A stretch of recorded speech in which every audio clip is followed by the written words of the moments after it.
Yo, what's up? Welcome back to another episode of The Source. Well, I said we needed a day to break out of the slump, and we got one. There's still games going on right now, so I don't have the final results, but we're definitely having a green day. I will update you at the end and add in how we did right here. Well, I actually have some bad news to report. After I recorded that, the Cubs blew a 4-0 lead and lost in the bottom of the fifth. I had Cubs first five. Dodgers minus 1.5. Dodgers blow a ninth inning lead. They were up 8-6, I think, going into the ninth. They were actually up 8-2 at one point in the game. There was another one, too. 3 blown leads. It wasn't a terrible night. We're probably around break even, but it was looking like we were going to have a monster. But that's all right. Let's move on to the next one. Wednesday, 15 games. Let's go. Welcome to The Source. The Source.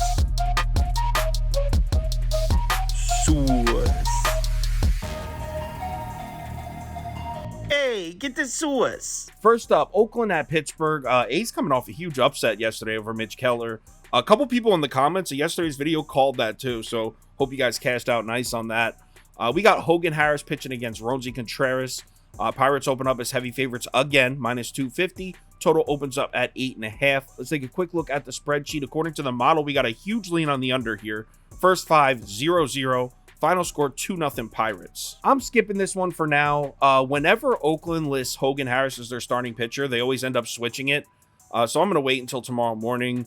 This game starts at 12:30, so this game will actually happen before the live show. So I'm probably will tweet a bet out. You know what? I definitely will. I will tweet a bet out for this game tomorrow morning around 10:30, 11 a.m. Eastern. So if you're interested in that, just follow me on Twitter. Next game. Mariners at Padres. George Kirby pitching against Michael Wacha.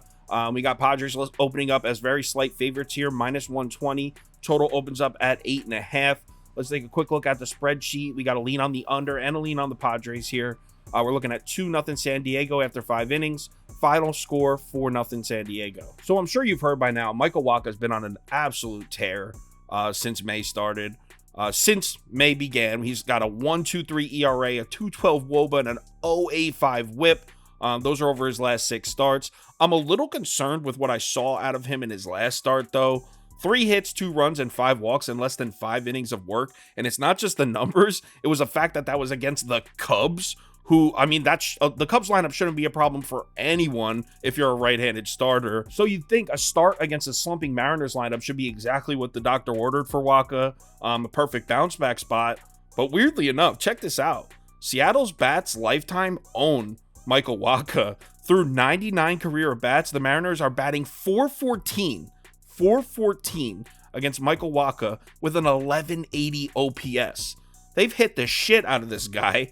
They average an RBI every 4.3 at-bats against him. He has 4 career starts against Seattle.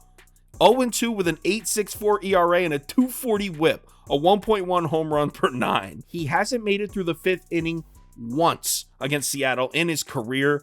I mean, to be honest, this might be the perfect time to buy low on the Seattle offense and sell high on Michael Wacha. On the other side, we got George Kirby, and he's as good as advertised, especially on the road.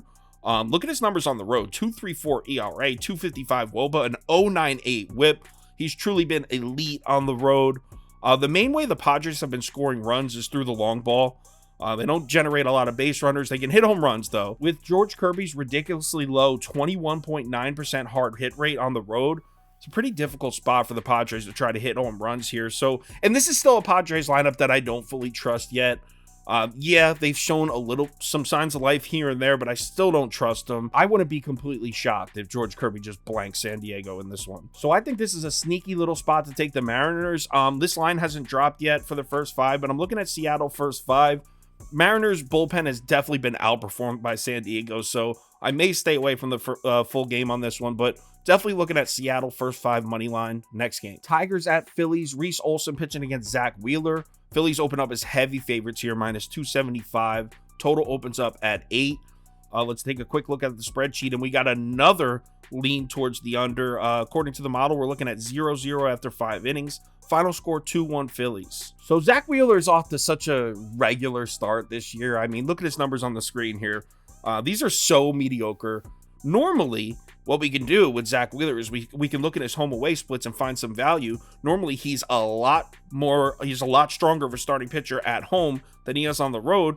But that hasn't been the case at all this year. Look at his splits. Yeah, his ERA looks better, but other than that, there's just not much of a notable difference here between Zach Wheeler at home and Zach Wheeler on the road. I know it's still relatively early in the season, but we have to ask ourselves, I mean, this is going to be his 12th start. We have to ask ourselves if we can still handicap Zach Wheeler at home as the elite home starting pitcher he has been in years past, because it's looking like we can't anymore. All that being said, this is a very generous spot for Zach Wheeler, and I'm not talking because he's at home. I'm talking about because he's pitching against a Tigers lineup that's just completely fallen off against right-handed pitching. Look at their numbers in the last 30 days. 27th, 29th, 27th, 28th.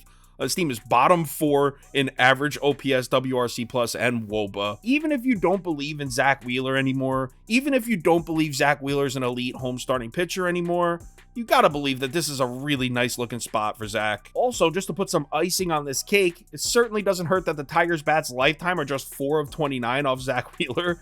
That's a 138 average with a 331 OPS. I think all signs point to a dominant outing from Zach Wheeler in this one. Now, on the other side, we got Reese Olson making his second career start, and he actually pitched great in his first start, but that's kind of been a thing this year. Got a lot of rookies coming out and pitching well in their first career start and then coming back to reality in the second one.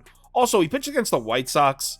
Pretty much anyone that throws with their right hand can put up a decent game against the White Sox so far this year. Phillies bats have definitely shown some signs of climbing out of the slump, and their bullpen has also outperformed Detroit's recently. So I don't like laying the 1.5 with the home team often, and I don't know if I'm actually going to do it, but that'd be my bet in this one. I think this is a decent spot. So I'd look at Phillies minus 1.5. It's sitting at about minus 120 right now. I'll let you know on the live show if I'm actually going to put that on the ticket. Next game, Royals at Marlins. Jordan Lyles pitching against Edward Cabrera. We got the Marlins open up as minus 155 favorites. Total opens up at 8.5. Let's take a quick look at the spreadsheet, and we got to lean on the Marlins here. After 5 innings, we're looking at 5-3 Marlins. Final score, 8-4 Marlins. So we all know Jordan Lyles is just an absolute auto fade. We already knew that. But put this dude on the road, and it becomes even more of an auto fade. Through Jordan Lyles' 5 road starts this year, he's got a 9.89 ERA, 4.02 WOBA, and a 169 whip, 654 whip, too. I mean, that is out of this world dreadful. And he's pitching against a Miami Marlins lineup that's been sneaky good against righties. I was talking about this yesterday. Over the last 2 weeks, the Fish are second in WRC plus against right-handed pitching, tied for 8th in isolated power, 3rd in average, 1st in WOBA. This Marlins team is smacking right-hand pitching around right now. On the other side, you got Edward Cabrera, and I know some people are hesitant to bet on Cabrera. He's definitely been shaky at times. But you have to admit, he finds himself in a beautiful spot at home, facing a lineup that regularly starts 6 left-handed bats in it. Look at Edward Cabrera's numbers at home against lefties. A 253 WOBA, 37.1% strikeout rate, a 102 whip.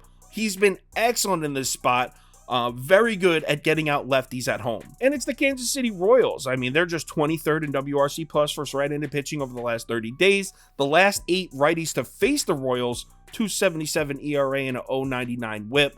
I think it's safe to say Cabrera is going to manhandle this lineup. So I'm thinking Marlins first 5 minus a half run is definitely worth a look here.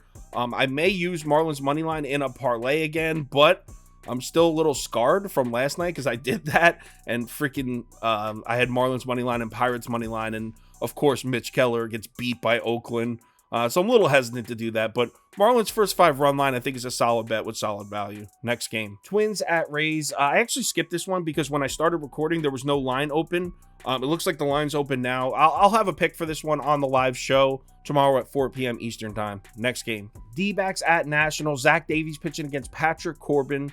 Arizona opens up as a minus 165 favorite. Total opens up at 9.5.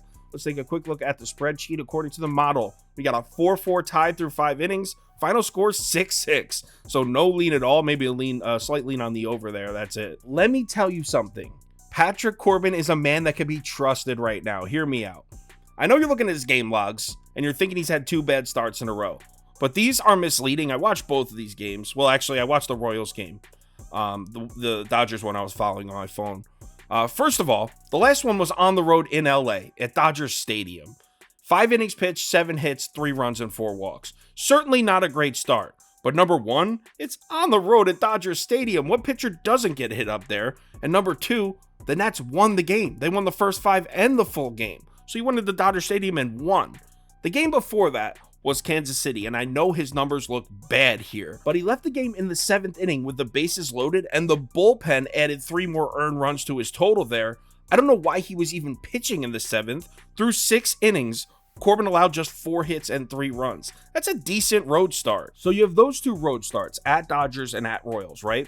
The Nats won both those games, and Patrick Corbin pitched better than his numbers show in both those games. Do you want to see his numbers from the previous 7 starts before those? Check this out. 3.40 ERA, 1.13 WHIP, and a 3.92 FIP. Those are good numbers, and now he's back at home, where he's always been better, dating back multiple seasons. Also, he's pitching against Arizona, and now last night's video, we went through the numbers, Arizona on the road. They're definitely hitting on the road. I'll give them that. But we were also looking at their numbers against right-handed pitching. Patrick Corbin is a lefty. So if we switch our splits up here and look at the D-backs numbers against lefties instead of righties in the last 30 days, you'll see the production drop off a little. They're top 10 in every category against righty, but look against lefties. 15th in average, 15th in OPS, 19th in WRC+, 16th in WOBA. That's definitely a drop off from where they are against right-handed pitching. I think Patrick Corbin's going to pitch a good game. I'll come right out and say it. And if you think Corbin's going to pitch a good game, then we need to take a good, long, hard look at the Nats plus money here. First, let's take a look at Washington's recent numbers against right-handed pitching. Yesterday, we were looking at their numbers against lefties because it was Tommy Henry on the mound for Arizona. Now it's Zach Davies. No worries, because look at the Washington Nationals against righties in the last 30 days. Absolutely nuts. This lineup continues to produce. They are top 5 in average, OPS, WRC+, and WOBA. Yeah, I'm down to fade Zach Davies with this Nats lineup that's crushing righties. So I'm definitely on the Nationals here. Washington's recent bullpen numbers definitely scare me. So what I'll probably do is split my money up and go Nats first 5 money line at plus 105 and Nats full game money line at plus 110. Next game. White Sox at Yankees. Lance Lynn pitching against Randy Vasquez. Yanks open up as minus 129 favorites. Total opens up at 9.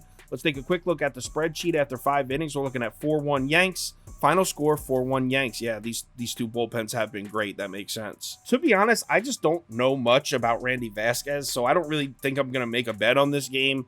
I do want to back Lance Lynn in this spot against the Yankees, especially now that Aaron Judge has been moved to the IL.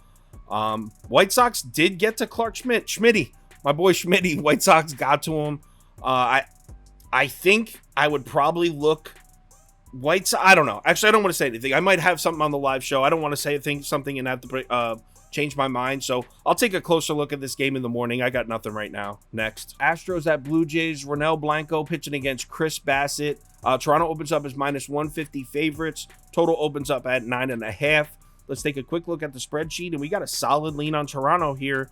We're looking at 6-3 Blue Jays after 5 innings. Final score 9-4 Blue Jays. This is another game that I really don't feel comfortable betting. Blanco's only made 1 start in the major leagues, and it was at home against the Angels. On the road in Toronto is an entirely different story. I would like to think the Blue Jays bats get to him. Also, Bassett looked so good in his last start, and that was on the road against a Mets lineup that at the time was hitting right-handed pitching. So I would like to back Bassett as well, back home where he's usually better.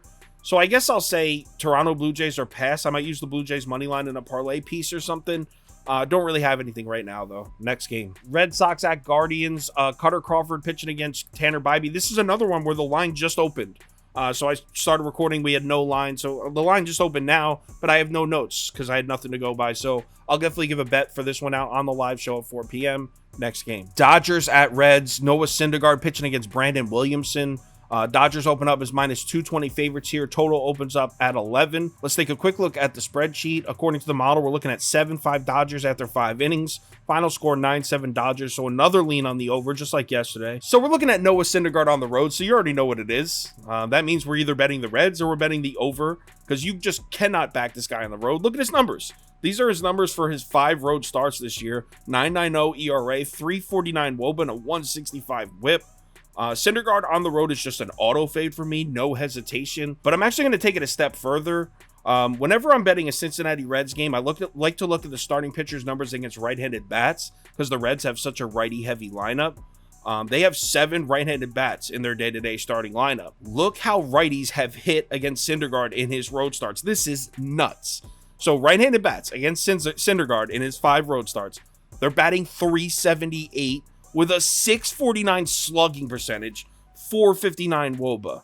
That is absolutely insane. That's video game numbers when you put it on rookie mode or whatever the hell. I stopped playing video games years ago. I'm sure it's still called rookie. Noah Syndergaard just cannot get right-handed bats out on the road, and Cincinnati has a ton of them in the lineup.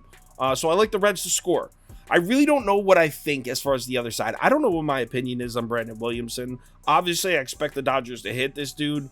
I'm not sure if I'm going to go Reds money line or Reds team total over or both. But I'm definitely fading Syndergaard in some way, shape, or form here. The total's at 11.5, so I don't know if I really want to hit the total. But I'm fading Syndergaard in some way. I'll let you know on the live show for sure. Next game. Mets at Braves. Max Scherzer pitching against Charlie Morton. Atlanta opens up as -120 favorites. Total opens up at 8.5. Let's take a quick look at the spreadsheet. According to the model, we're looking at 2-1 Mets after 5 innings. Final score 3-3.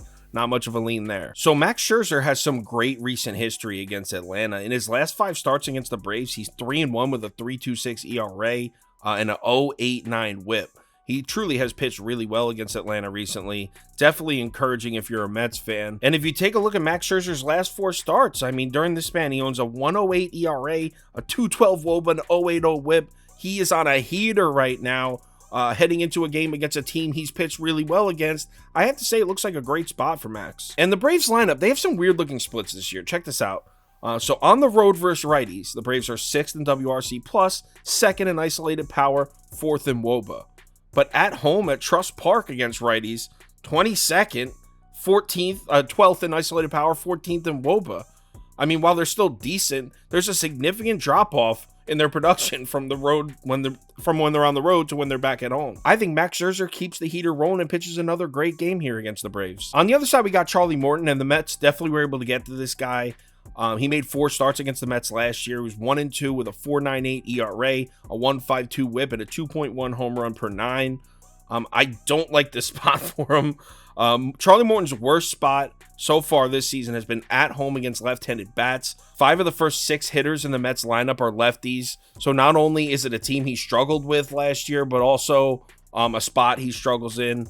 I just think the value is crazy here on the Mets' first 5. First 5 money line at +104 with Max Scherzer against Charlie Morton. I know the Braves have been first 5 machines this year, but I'm taking the Mets. Give me Mets first 5 money line +104 next game. Orioles at Brewers. We got Dean Kramer pitching against Corbin Burns. Milwaukee opens up as -146 favorites. Total opens up at 8. Let's take a quick look at the spreadsheet. According to the model, after 5 innings, we're looking at 1-0 Baltimore. Final score 1-1. So heavy lean on the under here. So this man, Dean Kramer, has turned over a new leaf.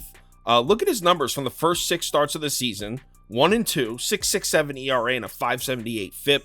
I mean, this man got hit up by Oakland. That just gives you an idea of how Dean Kramer was pitching to start the season. But now let's look at his last 6 starts. 4-1 with a 2.55 ERA and a 3.59 FIP. Talking about night and day.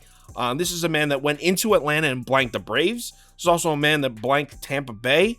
I'm not saying Dean Kramer's an all-star or anything, but let's give him some credit. This dude is pitching well right now. He also has the added advantage of pitching against a Brewers lineup that's never seen him before. The entire Milwaukee lineup lifetime combines for 3 total at bats off of Dean Kramer. So a large majority of the bats in this lineup have never seen him before. And again, it's the Brewers. Sure, the Brewers lineup have shown a little bit of life recently, I guess, but it's still not threatening at all. Look at the Brewers' numbers here against right-handed pitching over the last 30 days. I mean, 26th in average, 23rd in OPS, 27th in WRC+, 24th in slugging percentage. And by the way, it's the same thing in the last 14 days. This is not a lineup I trust. I don't think there's any reason to doubt Dean Kramer in this spot. In fact, I think Dean Kramer might pitch himself a great game. But before we go and bet Baltimore money line, we first got to take a look at Corbin Burns. Now, Corbin Burns isn't really a home-away split guy. He's been pretty good on the road, pretty good at home, pretty much every year, dating back to the last 3 or 4 seasons now. I was really having trouble finding angles for Corbin in this one, for or against him. The best I could do is really his career numbers against the Baltimore Bats. They're pretty impressive looking. 7 of 35. That's just a 200 average with 0 extra base hits. So that's a 200 slugging percentage. Here's the thing. I don't know how seriously I take those numbers, though, because who knows when those at-bats even took place. And also, Corbin Burnes has never quite been this vulnerable. I mean, he hasn't been terrible this year, but he's certainly been less reliable this season than we've seen from him in the past few seasons.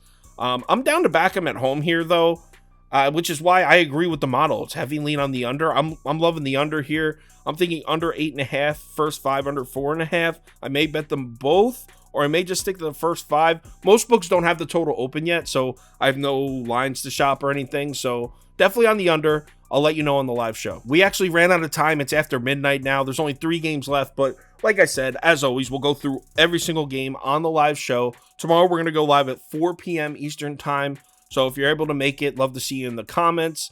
If anything changes with any of these bets I just gave out here, I will let you know on Twitter. So give me a follow there if you're interested. Also, if you want the final tickets, which has exactly what bets we're making and how much on each bet, the bets of the day, top bets, parlays of the day, that kind of stuff, head over to KyleKirms.com if you're interested in that. All right, MLB Wednesday. We finally got out of that slump. Let's keep it rolling. Let's go back-to-back winning days here. Remember to bet responsibly, and I will talk to you on Twitter.